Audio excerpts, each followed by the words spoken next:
He writes, now is an opportune moment to move forward an agenda to replace the failed money-serving institutions of our present economy with the institutions of a new economy dedicated to serving life. Juan Gonzalez and I spoke to David Korton on Friday about the nation's economic crisis and how it should be addressed. Well, it really starts with being clear that we have a failed economic system. Now, we've seen very dramatically the consequences of the financial failure. But what we're not talking about is the connection to the environmental failure, the destruction of Earth's living systems, and the social failure of an economic system that by its very design, particularly as manifest in Wall Street, is designed to increase inequality. You know, having worked in international development for many years, I'm very familiar with the argument that the way to deal with poverty is to, through economic growth, to bring up the bottom. But of course what we see, and we've seen this for decades, is that in fact the economic growth tends to raise the top and depress the bottom. A part of it's coming to terms with the fact that we live on a finite planet. We've got finite resources, and the question is, what are our economic priorities? How do we allocate those resources? And it requires a fundamentally different approach to the economy, evaluating economic performance by the things that we really want in terms of human and natural well-being, rather than a system that is purely designed to increase financial returns to the already very wealthy. Your book's subtitle, From Phantom Wealth to Real Wealth. What is phantom wealth?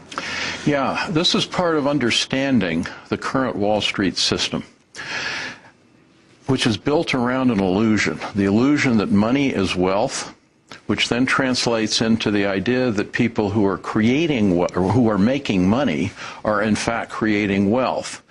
And what Wall Street has become extremely expert at is creating money out of nothing through financial bubbles, through pyramiding lending to create fictitious assets that become collateral for more bank lending, and then combining that with the predatory aspects of usurious lending and deceptive lending and the use of credit cards as a substitute for a living wage, all the games that Wall Street is playing. And it's actually based on a philosophy that says we don't need to produce anything as a country if we can, if we can do all this financial innovation that allows us to create financial assets without producing anything of real value. I mean, it's absolutely insane, and yet it's been the foundation of our economic policy in this country for decades now. You have spent your life focusing on issues of sustainability. You talk about excess consumption. What is the model that you could see right now? What is the model that we have right now, and what is the one you want to see built? Yeah.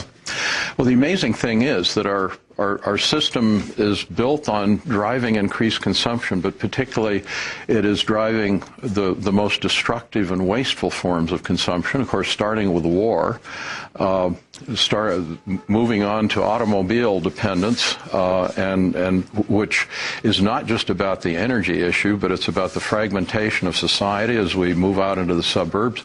It's about the breakdown of the family as we put more and more stress on the family, so you have to have two or more people in the household working at more than one job each just to keep the household together, which means the children are without caretakers and so forth. You begin to put this all together. You say, well, if we began to really organize our economic activities around the things that really matter, we'd be looking at things, well, how do we organize our economy so that it actually builds human relationships, so it supports families, so it creates an environment in which our children can grow up both physically and psychologically healthy? And we'd begin to say, well, first of all, it'd be a good idea to end war. And of course, most of our wars are about competition for resources to maintain our wasteful lifestyle. So let's really get serious about world peace. Then we've got to start reducing our dependence on automobiles and recognize that rather than re-employing auto workers and making automobiles, we should be employing them in building bicycles, building public transportation, and so forth, all the things we need. Instead of investing massively in advertising, redirect those creative communications resources to education.